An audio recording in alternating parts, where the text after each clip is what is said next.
வெளிவிவகார விஷயங்களில் தலையிட மாட்டார். ஆனால் இது நாட்டை பாதிக்கக்கூடிய முக்கியமான பிரச்சனைன்றதால ரொம்ப கடுமையான லெட்டர் எழுதுறாரு.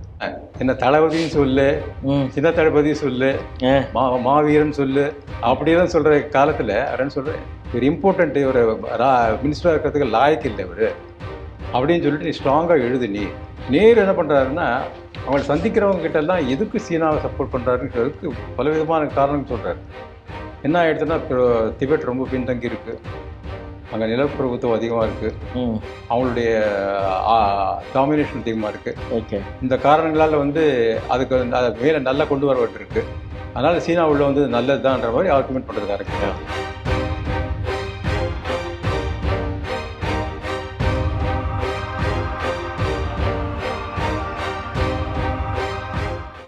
ஸ்ரீ டிவி நேயர்களுக்கு வணக்கம். நேரு ஒரு மாயையின் மறுபக்கம் இந்த புத்தகம் குறித்து தொடர்ந்து திறனாய்வு செய்து வருகிறோம்.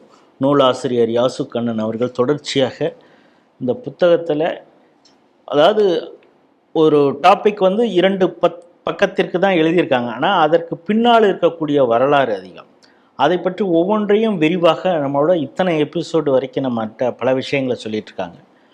போன பகுதியில் நம்ம பார்த்தது திபெத் இந்தியாவிற்கு ஒரு ஸ்ட்ராட்டஜிக்கலாக எவ்வளோ முக்கியம், அது நம்மோடையே இருந்திருக்க வேண்டிய அவசியம் இருந்தது, ஆனால் அதை எப்படி நேரு கையாண்ட விதம் எப்படி இருந்தது, பட்டேலுடைய அறிவுரையெல்லாம் புறம் தள்ளிவிட்டு நேரு எப்படி செயல்பட்டார், அதனால் இந்தியாவிற்கு ஏற்பட்ட பாதிப்புகள் என்ன, இது குறித்தெல்லாம் ஓரளவு பேசியிருந்தாங்க.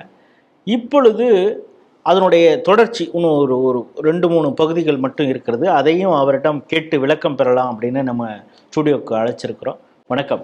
வணக்கங்க. ஏற்கனவே சொன்னது மாதிரி சென்ற பகுதியில் நம்ம திபெத் அந்த விஷயத்தை பார்த்தோம். சீனாவுக்கு ஆதரவான, ஏன்னா ஐநாவில் திபெத்துக்கு ஆதரவாக இந்தியா செயல்படலை அப்படிங்கிறப்பே அது சீனாவுக்கு ஆதரவான நிலைப்பாட்டை தான் இந்தியா எடுத்தது அப்படிங்கிறத நீங்கள் சொல்லிட்டீங்க. ஆனால் அந்த இந்தியாவுடைய இந்த உதவியை பெற்ற சீனா நியாயமாக நடந்து கொண்டதா அப்படிங்கிறது தான் நம்முடைய கேள்வி. நியாயமாக நடக்கலை. நியாயமாக நடக்கிறது அதுக்கு பழக்கமே இல்லை. அது ஒரு விஷயம். 1914 சிம்லாவில் ஒரு மாநாடு நடந்தது. அந்த மாநாட்டுக்கு சீனா அழைக்கப்படலை. பிரிட்டன் தான் அப்புறம் பிரிட்டிஷ் அரசு கூப்பிட்டது. டிபெட்டை கூப்பிட்டுருந்தாங்க. ஏன்னா அப்போது நம்மளுடைய வட எல்லையா டிபெட் தானே இருந்தது. டிபெட்டை கூப்பிட்டுட்டு என்ன பண்ணாங்கன்னா, அந்த எல்லை என்னன்றது டிசைட் பண்ணிட்டாங்க. இந்தியாவுக்கும் டிபெட்டுக்கு இடையில் ஒரு ஒப்பந்தத்தை போட்டாங்க. அந்த ஒப்பந்தத்து ஷரத்துகள் சுதந்திரம் கிடைச்சதுக்கப்புறம் கூட இந்தியாவுக்கு பொருத்தம், அதுக்கு பயன்படுத்தலாம்னு சொன்னாங்க. அந்த எல்லைகளை பற்றி கிளியராக அவங்க டிஃபைன் பண்ணியிருந்தாங்க. 1912 டிபெட் ஒரு பரிபூர்ண சுதந்திர நாடாக தான் இருந்துட்டு வந்திருக்கு. பரிபூர்ண சுதந்திர நாடாக வந்திருக்கு. சீனாவுக்கு அதன் மேலே எப்பயுமே ஒரு கண் இருந்துக்கிட்டே இருந்தது. ஏன்னா அதனுடைய கிட்டத்தட்ட இந்தியாவை நெருங்கி வரணுன்றது தான் அவருடைய எண்ணம் இருந்துகிட்டு இருந்தது. இதனுடைய விளையாட்டை நேரு புரிஞ்சுக்கவே இல்லை. இதை தான் பட்டேல் வார்ன் பண்ணார் சொன்னோம். அவர் நவம்பர் மாதம் 7ஆம் தேதி 1950 நேருக்கு ஒரு கடிதம் எழுதுகிறார். பட்டேல் நேருக்கு எழுதுகிறார். சாதாரணமாக அவர் வெளிவிவகார விஷயங்களில் தலையிட மாட்டார். ஆனால் இது நாட்டை பாதிக்கக்கூடிய முக்கியமான பிரச்சனைன்றதால ரொம்ப கடுமையான லெட்டர் எழுதுகிறார். நமக்கு ஒரு நல்ல அண்டைவாசி இருக்கார், நல்ல நல்ல ரிலேஷன்ஷிப் இருக்காங்க. அந்த இடத்துக்கு கம்யூனிஸ்ட் நாடுகள் போல் வந்ததுன்னா, சீனா போல் நாடு வந்ததுன்னா, அது வழியாக உளவாளிகள் உள்ளே வருவாங்க, 5ஆம் படையினர் வருவாங்க, அப்புறம் கம்யூனிஸ்ட் சக்திகள் உள்ளே வரும். இந்த நாட்டை ரொம்ப பாதிக்கும், அவங்களுக்கு டெஃபினட்டாக ஒரு அஜெண்டா இருக்குது, அதனால் இது எப்படியும் தடுத்தாகணும், நமக்கு இருக்கக்கூடிய ப்ரொவிஷன்ஸ் எல்லாம் வச்சு நம்ம கண்டிப்பாக தடுக்க முடியும் அப்படின்ற மாதிரி கடிதம் எழுதுகிறாரு. அவருடைய பிளான் என்ன இருக்குன்னா, அடுத்து வரக்கூடிய அமைச்சரவை கூட்டத்தில் ஒரு வாங்கிடுறது நேருவே இதை டிசைட் பண்ணணுன்ற மாதிரி நினைக்கிறாரு. அவரோட கை கூக்கிறதுக்கு ராஜாதி தயாராக இருக்கார். ராஜாதே இப்போ அந்த மினிஸ்ட்ரியில் இலாகா இல்லாத அமைச்சராக இருக்கார். அவரும் கை கூறதுக்கு தயாராக இருக்கார். அவரும் கம்யூனிஸ்ட சீன கொள்கை இந்தியாவுக்கு எவ்வளோ ஆபத்தாக இருக்குன்னா அவரும் தீர்க்க தரிசனமாக புரிஞ்சிருக்கார். அதனால் எப்படியாவது தடுத்து நிறுத்தி ஆகணும், நேரு இண்டிபெண்ட்டாக செயல்பட விடக்கூடாதுன்ற மாதிரி முடிவில் இருக்காங்க. துரதிருஷ்டவசமாக என்ன ஆயிடுச்சுன்னா, டிசம்பர் மாதம் 15ஆம் தேதி 1950 பட்டேல் காலம் ஆயிடுறாரு. இப்போ ஃப்ரீ பேர்ட் ஆகிடுறாரு நேரு. பட்டேலுடைய சுபாவம் என்னென்னா, தேசத்துக்குன்னா தனக்கு என்ன ஆனாலும் பரவாயில்ல, தேசம் நல்லா இருக்கும்னு நினைக்கக்கூடிய குணாம்சம் இருக்கக்கூடிய ஒரு ஒப்பற்ற தலைவர் அவர். அவரை பற்றி ஒரு செய்தி கூட இருக்குது. ஹைதராபாத் அந்த நிஜாம் இணைக்கிற நேரத்தில் வந்து பல பிரச்சனைகள் இருந்தது. போலீஸ் ரிப்போர்ட்ஸ் வந்துகிட்டே இருந்தது. அங்கே பல்லாயிரக்கணக்கில் வந்து இந்துக்கள் கொல்லப்படுறாங்க, இந்து பெண்கள் மானபங்கப்படுத்தப்படுறாங்க, ரசாக்கர்களுடைய அட்டூழி ரொம்ப அதிகமாக இருக்குது. இதை தடுக்கிறதுக்கு ஏதாவது பாதுகாப்பு நடவடிக்கை கொடுக்கணுன்ற மாதிரி தான் வருது. ஆனால் இவர் இன்டர்ஃபியர் பண்ணுறதுக்கு விட மாட்டேன்றார் நேரு. எப்படி ஜம்மு காஷ்மீர் பிடிச்சி வச்சுருந்தார், ஹைதராபாத் அப்படி பிடிச்சி வச்சுருக்காரு. முடியாது சொன்னோன்னே ஒரு பட்டேல் என்ன பண்ணுறாருன்னா ஒரு திட்டம் போட்டுறாரு. அது பிரகாரம் என்ன ஆச்சுன்னா, செப்டம்பர் மாதம் 11ஆம் தேதி 1948ஆம் வருஷம் வந்து ஜின்னா காலமாயிடுறார். பாகிஸ்தானில் ஒரு 12 நாள் துக்கம் அனுசரிக்கக்கூடிய பீரியட் இருந்துகிட்ருக்கு. அதுக்கு அடுத்த நாள் காலையில் விடிய காலையிலேயே வந்து ராம்நாத் கோயங்காவை அவர் வீட்டுக்கு கூப்பிட்றாரு. இந்தியன் எக்ஸ்பிரஸ் உடைய ராம்நாத் கோயங்கா கூப்பிட்றாரு. அப்போது பிடிஐ கூட அவர் கையில் தான் இருந்து, கண்ட்ரோலில் தான் இருந்து.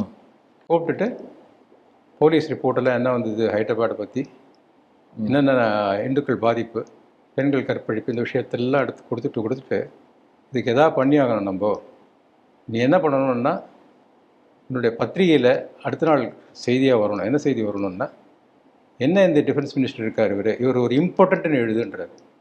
தன்னை பற்றியே வந்து என்ன தளபதியும் சொல்லு, சின்ன தளபதியும் சொல்லு, மாவீரன் சொல்லு, அப்படியெல்லாம் சொல்கிற காலத்தில் அவரன்னு சொல்கிறேன், இவர் இம்பார்ட்டன்ட்டு, இவர் மினிஸ்டராக இருக்கிறதுக்கு லாய்க்கு இல்லை இவர் அப்படின்னு சொல்லிட்டு நீ ஸ்ட்ராங்காக எழுது. நீ அதை நான் எப்படி எழுதுவேன் கேட்குறாரு. எழுதி தான் ஆகணுன்றார். காலை விடிய காலை 4 மணிக்கு கூப்பிட்டுறாரு. ராம்நாத் கோயங்கா பட்டேல் வீட்டுக்கு வந்துடுறாரு. இந்த டிஸ்கஷன் நடக்குது. இது பண்ணிட்டதுக்கப்புறம் நீ என்ன பண்ணுறேன்னா, இந்த ரிப்போர்ட் எடுத்துகிட்டு, பத்திரிகை ரிப்போர்ட் எடுத்துகிட்டு கோபால்சாமி ஐயங்கார் போய் பாரு. கோபால்சாமி ஐயங்கார் பார்த்தீங்கன்னா 1937 1943 வரைக்கும் ஜேஎன்கேல பிரைம் மினிஸ்டராக இருந்தவர். ஆர்டிகல் 370 டிராஃப்ட் பண்ணவர். நேருக்கு காது கண்ணு எல்லாம் அவர் தான்.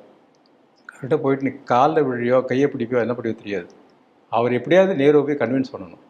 அவர் சொன்னால் நேரு கேட்பார் ஆக்ஷன் எடுக்கிறதுக்கு. அவர் போய் சொன்னால் என்ன ஆகும்னா, இந்த செய்தி வந்த உடனேயே இது ஒரு பெரிய அவமானகரமான விஷயம் ஆகிடும். நேருவே டைரெக்டாக பாதிக்கிற மாதிரி இருக்கும். நீ போய் சொல்லு, கோபால்சாமி ஐயங்கார் மூலம் சொல்லு. என்ன சொல்லுன்னா, ஆக்ஷன் எடுக்கலைன்னா பட்டேல் ராஜினாமா பண்ணுறதுக்கு ரெடியாக இருக்குன்னு சொல்லு. பதவியே ராஜினாமா பண்ணுறேன்னு ரெடியாக இருக்குன்னு சொல்லுன்னா, அதே போல் சொல்லிடுறாங்க. நேரு ஆக்ஷன் எடுக்கிறது தயாராகிடுறாங்க. உடனே பட்டேல் இறங்கி ஆக்ஷன் எடுக்கிறாரு. 2 லட்சம் ரசாக்கர்கள் படை இருக்குது, 22,000 நிசாம் படை இருக்குது. அதெல்லாம் எடுத்து ஒரு போலீஸ் ஆக்ஷன்ற பேரில் வந்து பண்ணி முடிச்சிட்டார். ஆனால் யாராவது தன்னையே வந்து இம்பார்ட்டன்ட் சொல்கிறதுக்கு தயாராக இருப்பாங்களா? தேச நலனுக்காக அப்படி சொல்கிறதுக்கு தயாராக இருந்தவர் தான் பட்டேல். அந்த கான்ட்ரரி இவர் வந்து ஒரு சாது, பரம சாது, எதையும் புரிஞ்சுக்க தெரியாத ஒரு மனுஷன். இப்படிப்பட்டவர்கிட்ட அந்த பிரச்சனை, திபெத் பிரச்சனை மாட்டிக்குது. இப்போ என்ன ஆகுதுன்னா, சைனா வந்துடுறாங்க. சைனா வந்த உடனே சைனா கிட்ட வந்து இவர் பேசுகிறாரு, சூயன்லா கிட்ட பேசுகிறாரு. என்னங்க கொஞ்சம் கொஞ்சமாக உங்கள் ஆளுங்கள்லாம் உள்ளே வரதுக்கு ஆரம்பிச்சிருக்காங்க. அப்போ தான் அவருக்கு புரிய ஆரம்பிச்சார். 1950s மிட் 1950s வாக்கில் உள்ளே வரதுக்கு ஆரம்பிக்கிறாங்க. இல்லைங்க அதெல்லாம் ஒன்றும் கிடையாதுங்க, இந்த பீப்புள்ஸ் ஆர்மி இருக்கு இல்லையா, மக்கள் இராணுவம் இருக்கு இல்லையா, அவங்களுக்கு டைம் பத்தலை, எல்லையெல்லாம் கரெக்டாக என்ன இருக்கு செக் பண்ணுறதுக்கு டைம் இல்லை, அதெல்லாம் லேட் ஆகிட்டு இருக்கு, மற்றபடி வேறு ஒன்றும் இல்லை, இதெல்லாம் பேசி தீர்த்துடலாம் அப்படின்ற மாதிரி சொல்கிற நேரத்தில் தான் சொல்லிட்டு இருக்காரு. இவருக்கு வந்து கொஞ்சம் கொஞ்சம் தெரியுது, ஓஹோஹோ பட்டேல் சொல்கிறது தான் உண்மை போல் இருக்குது, ஏதோ நடக்குது போல் இருக்குது அப்படின்னு நினச்சா அவங்க வந்து அக்ரெஷன் ஸ்டாப் பண்ணல. அங்கே ஒன்று இங்கே ஒன்று இன்ஃபில்ட்ரேட் பண்ணுறதுக்கு ஆரம்பிக்கிறாங்க. அந்த நேரத்தில் தான் வந்து இந்த இன்ஃபில்ட்ரேஷன் ஸ்டாப் பண்ணுறதுல தான் ஒரு டிசிஷன் வருது. சைனாவுக்கு மைண்டில் என்ன இருக்குன்னா, அக்ஷய் சீன்னு ஒரு பகுதி இருக்குது, டிபெட்டுடைய அந்த வெஸ்டர்ன் டிப் மேலே இருக்கிற பகுதி, அந்த பகுதி அவங்களுக்கு வேணும்னு நினைக்கிறாங்க. மேப் பிரகாரம் அது இந்தியாவுக்கு தான் இருக்குது. இந்த பக்கத்தில் சதர்ன் டிபெட் இருக்கிற பகுதி வந்து அருணாச்சல் பிரதேஷ், அதுவும் எங்களுக்கு வேணும்னு நினைக்கிறாங்க. இந்த 2 வந்தால் தான் சரியாகும்னு நினைக்கிற நேரத்தில் என்ன ஆகுதுன்னா, அது கொடுக்க முடியாது. ஏன்னா மேப் பிரகாரம் இந்தியா கிட்ட தான் இருந்துகிட்டு இருக்கு. அதனால் வந்து இந்த சூழ்நிலையில் என்ன ஆகுதுன்னா, ஒரு விதமான அக்ரிமெண்ட்டை போடுறதுக்கு வராங்க. அந்த அக்ரிமெண்ட்டுக்கு பேர் பஞ்சசீலா அக்ரிமெண்ட்டுன்னு பேர் இதுக்கு. இல்லை இப்போ அந்த இது பஞ்சசீலா அக்ரிமெண்ட் போகிறதுக்கு முன்னால் சீனா நம்பகமாக நியாயமாக நடந்து கொள்ளவில்லை அப்படின்னு ஒரு பக்கம் இருந்தால் கூட இந்தியா என்னதான் செய்திருக்க முடியுங்கிற ஒரு ஆப்ஷன் இருக்குல்ல. பல ஆப்ஷன்ஸ் இருந்தது. இராணுவ ரீதியாக நடவடிக்கை எடுக்கிறதுனா கூட பரவாயில்ல. அவங்க சர்வதேச அரங்கில் நாடுகளுடைய சப்போர்ட்டை வாங்கியிருக்கலாம். இந்தியாவுக்கு வந்து திபெட்டோடு இருந்த ஒரு அக்ரிமெண்ட் இருந்துன்னு சொல்லி அந்த உடன்படிக்கை எடுத்துக்கிட்டு அமெரிக்கா 10 நாடுகளில் என்ன எதிர்பார்த்தாங்கன்னா இந்தியா அதை இனிஷியேட்டிவ் எடுப்பாங்க, எடுத்து ஐநாவில் வந்து திபெட்டுடைய இது ஒரு விவாதத்துக்கு எடுத்துகிட்டு வருவாங்கன்ற மாதிரி நினச்சாங்க. அதை எடுத்துகிட்டு வந்தால் ஹெல்ப் பண்ணலாம், தேவைப்பட்டால் ஆர்மியை இறக்கலாம். ஏன்னா அந்த சுச்சுவேஷன் என்னன்னா 1950 வந்து சைனா வந்து ஒரு தேவையில்லாத ஒரு பிரச்சனையில் மாட்டிட்டு இருந்தாங்க. கொரியாக்குள்ளே நுழைஞ்சிட்டாங்க. அங்கே கொரியாவில் வந்து சீனா, ரஷ்யா மற்ற வந்து வடகொரியா படைகள்லாம் வந்து அங்கே இருந்துகிட்டு இருக்காங்க. அந்த படைகள் வந்து போர் நடக்குது. இந்த பக்கத்தில் ஐநாவுடைய படைகள், அமெரிக்கா படைகள் இருந்துட்டு போர் நடக்குது. அந்த போர் நடந்துட்டு இருக்கிறதால அது ஒரு பிரச்சனை போயிட்டுருக்கு. அதனால் கொஞ்சம் சைனா பேக் ஆகிறதுக்கு வாய்ப்பு இருந்திருக்கு. ரெண்டாவது வாய்ப்பு என்னென்னா, சைனா வந்து பொருளாதார ரீதியாக ரொம்ப பிரச்சனையை சந்திச்சுட்டு இருந்தது. மூணாவது ரீதி என்னென்னா, ஷாங்கே ஷேக்குடைய அந்த தேசிய விசுவாசம் வரக்கூடிய இராணுவங்கள் இருக்கு இல்லையா, அது அங்கே ஒன்றும் இங்கே ஒன்றும் அட்டாக் பண்ணிகிட்டே இருக்காங்க. இந்த கம்யூனிஸ்ட் இராணுவத்தை அட்டாக் பண்ணிகிட்டு இருக்காங்க. இந்த ஒரு விஷயம் நடந்துகிட்டு இருக்கு.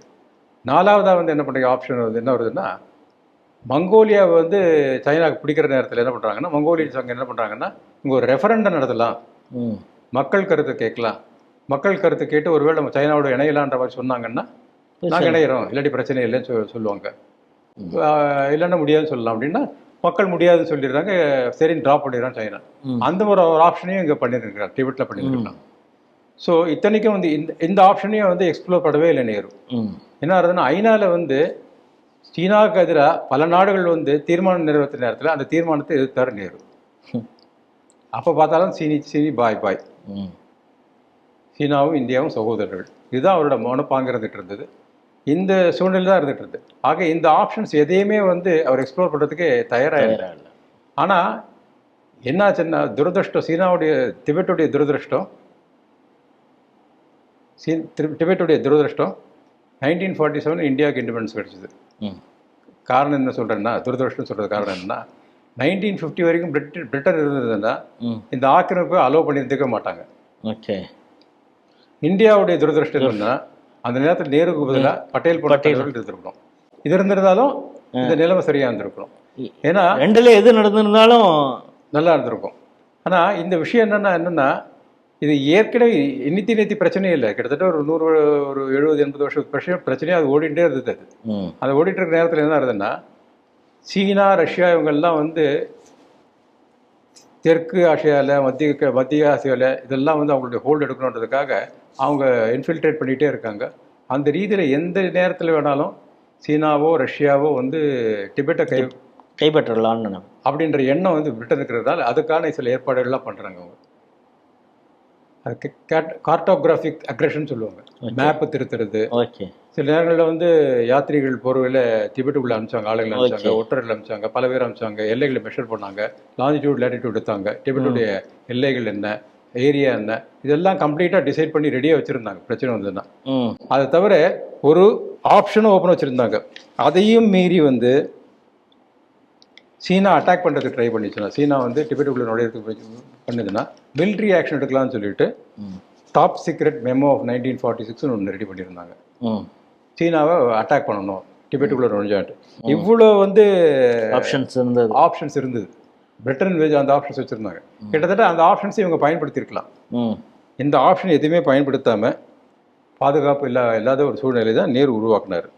அதுதான் விஷயங்க. இப்போ நீங்கள் சொல்ல ஆரம்பித்த அந்த பஞ்சசீல கொள்கை, இந்த பஞ்சசீல கொள்கை அந்த பாலிசிங்கிறது ஏன் தேவைப்பட்டது? அதனால் இந்த தேசத்திற்கு அப்படி என்னதான் நடந்து விட்டது? ஏன்னா அதை வச்சு தான் வந்து நேரு வந்து சமாதான புறா, மனிதருள் மாணிக்கம் அப்படின்லாம் நம்ம புத்தகத்தில் படிக்கிறோம். ஏன்னா அப்போ அயலுறவு கொள்கையில் பஞ்சசீல கொள்கைங்கிறது அவ்வளவு ஆஹா ஓஹோன்னு சொல்கிற அளவுக்கு அப்படி என்ன அந்த கொள்கையில் இருக்குது? பஞ்சசீல ஒப்பந்தன்றது வந்து இந்தியாவுக்கும் சீனாவுக்கும் இடையே கையெழுத்தான ஒரு ஒப்பந்தம். 1954 ஏப்ரல் மாதம் 29 கையெழுத்தாச்சு. அது பிரகாரம் என்னென்னா 5 விஷயங்கள் முடிவு பண்ணுறாங்க. சீலம் ஒன்று நல்ல விஷயங்கள் அர்த்தம், நல்ல குணங்கள்ன்றது சீலத்துக்கு பேர். பஞ்சசீலம்னா 5 குணங்கள் பேர், 5 உயரிய கோட்பாடுகள் பேர். ம். அது முதல் கோட்பாடு பேர் நல்லா இருக்கு. பேர் நல்லா இருக்கு. இதில் பரஸ்பர மரியாதை, ஆ. 2 நாடுகளிடையில பரஸ்பர மரியாதை, இரு நாடுகளும் ஒன்றின் எல்லையை இறையாண்மையை மற்றொன்று மதிப்பது. ம். உன்னுடைய எல்லை உன்னோடது என்னோடது மதித்து நடந்துப்போம், உன்னுடைய இறையாண்மையை நான் மதிப்பேன்ன்றது. 2வது விஷயம் ஆக்கிரமிப்பு பண்ண மாட்டோம். ம். 3வது விஷயம் என்னென்னா ஒவ்வொருவரின் உள்நாட்டு விவகாரங்களில் மற்றவர் தலையிடாமல் இருத்தல், ம். தூதரக அளவிலான சமத்துவம் மற்றும் ஒத்துழைப்பு, அமைதியுடன் இணைந்து வாழ்தல் அப்படின்னு சொல்லிட்டு டிசைட் பண்ணுறாங்க. இந்த 5 விஷயம் நடந்திருந்ததுன்னா எந்த ஆக்கிரமிப்பும் நடக்காது. ஆனால் இந்தியா டு த வேர்ல்டு இதை ஃபாலோ பண்ணாங்க. இது 8 ஆண்டுகளுக்கான ஒப்பந்தம் அப்படின்ற முடிவு பண்ணுறாங்க. 1954னா 1962 ஏப்ரல் வரைக்கும் வேலிட். 1962 அக்டோபரில் ஒன்று உள்ள நுழைச்சிடுறாங்க. ஸோ அப்போனா அதுக்கான முன்னேற்பாடு தான் அவங்க அந்த பஃபரிங் டைம் தான் அந்த 6 வருஷம்னு எடுத்துக்கிறது. ஆமாம், அப்படி தான் எடுத்துக்கணும். எடுத்துக்கிட்டு அவங்க என்ன பண்ணுறாங்கன்னா சீனா என்ன பண்ணுறாங்கன்னா அதுக்கிடையிலேயே வந்து அக்ரெஷன் ஸ்டார்ட் பண்ணிடுறாங்க. ஸ்டாப் பண்ணவே இல்லை. இங்கே நுழையிறது திபெத் ஃபுல்லாக வந்த பிறகு அவங்களுடைய வேலையை அவங்க ஸ்டாப் பண்ணவே இல்லை. அப்பப்போ சுயன்லாயோட வந்து பேசுவார் இவர், இல்லை சரிப்படுத்திடலாம், எங்களுக்கு 2 இஷ்யூ இருக்குது, அதை சார்ட் அவுட் பண்ணணும், அக்ஷய் சீன் பிரச்சனை இருக்குது, அருணாச்சல் பிரதேஷ் பிரச்சனை இருக்குது. அவர் ஆஃபர் இன்னொரு சுயன்லாய் கொடுக்குறாரு, நாங்கள் பர்மாவோட எல்லையை பிரச்சனையை சரிப்படுத்திக்கிட்டோம், அது மாதிரி நீங்கள் அருணாச்சல் பிரதேஷ் வேணா வச்சுக்கோங்க, அக்ஷய் சீனை விட்டு கொடுங்க. அப்போ அந்த இடத்துல வீர பேசுறதுக்கு ஆரம்பிக்கிறார் நேரு. அதெல்லாம் விட்டு கொடுக்க முடியாது, அப்படிலாம் ஒன்றும் நடக்காது அப்படின்னு சொல்லிட்டு இருக்காரு. இதை வந்து எங்கேயும் போகிறதில்லை. நேரு என்ன பண்ணுறாருன்னா அவங்களை சந்திக்கிறவங்க கிட்டெல்லாம் எதுக்கு சீனாவை சப்போர்ட் பண்ணுறாருன்றதுக்கு பலவிதமான காரணம் சொல்கிறார். என்ன ஆயிடுச்சுன்னா திபெத் ரொம்ப பின்தங்கி இருக்குது, அங்கே நிலப்பிரபுத்துவம் அதிகமாக இருக்குது, அவங்களுடைய டாமினேஷன் அதிகமாக இருக்குது. இந்த காரணங்களால் வந்து அதுக்கு அதை மேலே நல்லா கொண்டு வர வேண்டியிருக்கு. அதனால் சீனா உள்ள வந்து நல்லது தான்ன்ற மாதிரி ஆர்குமெண்ட் பண்ணுறதுக்கு ஆரம்பிக்கிறார். அதாவது நம்ம இந்தியா பின்தங்கி இருக்குது, ஆப்பிரிக்கா பின்தங்கி இருக்குது அப்படின்னு சொல்லிட்டு அமெரிக்கா உள்ள வந்து நம்ம ஒத்துப்போமா? பிரிட்டன் இருந்தது துரத்தி விட்டோம் இல்லையா? ஆனால் இந்த மாதிரி ஒரு ஆர்குமெண்ட்டை வந்து அவர் வைக்கிறாரு. இங்கே திராவிட கட்சிகள் எப்படி பிரிட்டிஷ் இருந்தால் தான் இங்கே வளரும் அப்படின்னு சொன்னது மாதிரி. ஆமாம். என்ன ஆச்சுன்னா கடைசியில் என்ன ஆச்சுன்னா இதெல்லாம் ஒன்றும் சரியாக வரல. 1962ஆம் வருஷம் அக்டோபர் மாதம் 21ஆம் தேதி அன்னைக்கு வடகிழக்கில் உள்ளட்டோலான்ற ஒரு இடத்துக்கிட்ட சீனா உள்ள நுழைஞ்சிடுது. அங்கே வந்து அங்கேருந்து ஒரு 3000 கிலோமீட்டர் தள்ளி லடாக் கிட்ட பேன்காங் என்ற இடத்துல வந்து அதனுடைய படைகள் நுழைஞ்சிது. நிலைச்சு 38,000 சதுர கிலோமீட்டர் இடத்த நம்ம இழந்தோம். அதான் நடந்தது.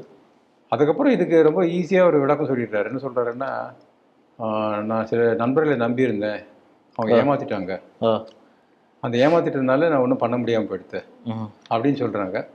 இந்த விஷயத்தை வந்து ராஜேந்திர பிரசாத் இருக்கார் இல்லையா, அப்போ அவர் வந்து பிரசிடென்ட் ஆகிட்டார், குடியரசு ஆகிடுது இல்லையா, அப்போ பிரசிடென்ட் ஆகிட்டார். அவர் சொல்கிறாரு, இது சாதாரண நான் பேயா பிசாசா பார்க்கல, நம்ம கண் முன்னால் இருக்கிறது, டிபெட்டுக்கு நம்ம பண்ண துரோகம் தான் இது. டிபெட்டுக்கு நம்ம பண்ண துரோகத்தால் வந்து இந்த பெரிய பிரச்சனை நடந்திருக்கு. டிபெட்டுடைய ரத்தம் நம்ம மேலே சிந்தி இருக்கு, அந்த மக்களுடைய கண்ணீர் நம்ம சும்மா விடாது, ரொம்ப பெரிய பாதிப்பு. நேருடைய கம்யூனிச மனோபாவம் தான் இதுக்கு காரணம். நேரு வந்து தப்பாக எடை போட்டுட்டாரு இப்போ வந்து அப்படின்னு சொல்லிட்டு சில காரணங்கள்லாம் அவர் சொல்கிறார். இதை பற்றி அருண் ஷேரி சொல்கிறாரு, நேரு நினைச்சாருன்னா மலைப்பாம்பிடம் பவ்யமாக நடந்து கொண்டால் அது நம்மை விழுங்காது அப்படின்ற மாதிரி நேரு நினைக்கிறார். ரொம்ப பவ்யமாக சீனா கிட்ட நடந்துக்கிட்டா அது நம்ம விழுங்காது அப்படி. அதுக்கு வின்ஸ்டன் சர்ச்சில் இன்னொரு உதாரணம் சொல்கிறார், முதலைக்கு உணவளிப்பவன் அந்த முதலை கடைசியில் தான் தன்னை விழுங்கும் என்ற மாதிரி சொல்கிற மாதிரி நினச்சிட்டு இருக்காரு. அதே மாதிரி மாசை தூங்க பார்த்தீங்கன்னு வச்சுக்கலேன், அவருக்கு தைரியசாலிகளை வீரர்கள்லாம் பிடிக்கும், கூனி குறுகி முகஸ்துதி பண்ணுறவங்களாம் பிடிக்காது. இவன் ஒரு கோழை, இவன் என்ன வேணா பண்ணலான்ற மாதிரி நினச்சிட்டு அவர் செயல்படுறாரு. இந்த மாதிரி சூழ்நிலை நடக்குது. அந்த மாதிரி விஷயங்கள் நடக்கிற நேரத்தில் தான் இந்த ப்ராப்ளம் வருது. நேருக்கு என்னோட கற்பனை என்ன இருந்ததுன்னா, கம்யூனிஸ்டுகள் ஏகாதிபத்தியவாதிகளாக இருக்க மாட்டாங்க. பிரிட்டிஷ் ஏகாதிபத்தியம் வேற, கம்யூனிஸ்டுகள் ஆனால் கம்யூனிஸ்ட் நாடுகள் என்ன பார்க்குறோம், எல்லாம் சர்வாதிகாரம் தான்.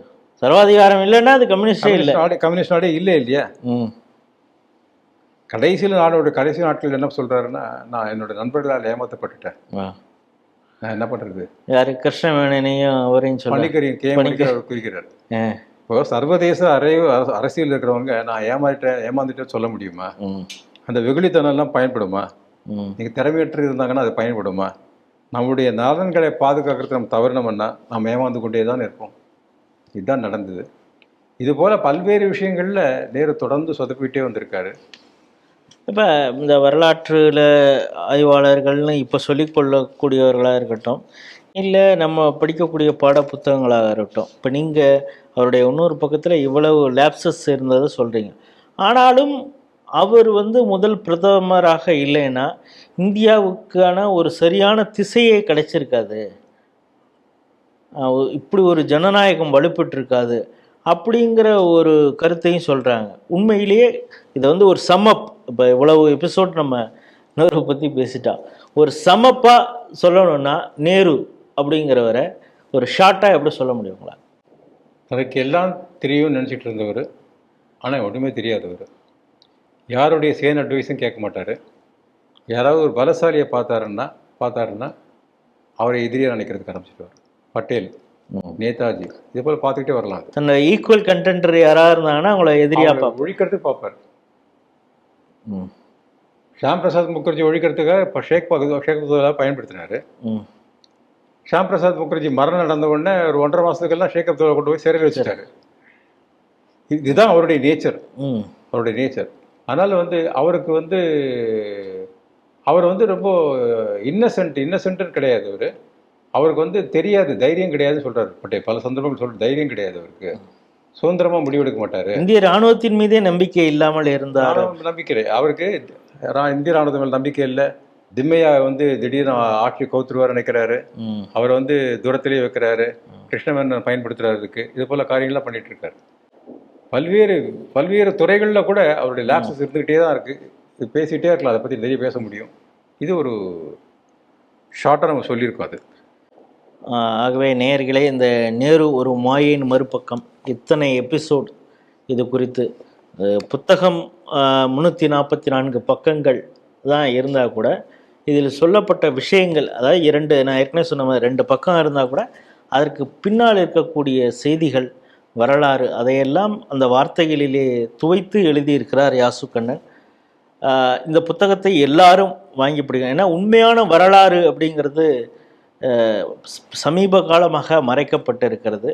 இப்போ அதனால தான் அந்த கலோனியல் மைண்ட் செட்லேருந்தே நம்ம எல்லாரும் வெளிவர வேண்டும். அடுத்த 10 ஆண்டுகள் அந்த மைண்ட் செட்லேருந்து நமக்கு சொல்லப்பட்ட செய்திகள்லேருந்து நம்ம விடுவிச்சுக்கணும். இதை ஒரு தேசிய இயக்கமாகவே செய்யணும்னு பிரதமர் மோடி சரியாக ஒரு 2-3 நாளைக்கு முன்னாலும் சொல்லியிருக்காரு.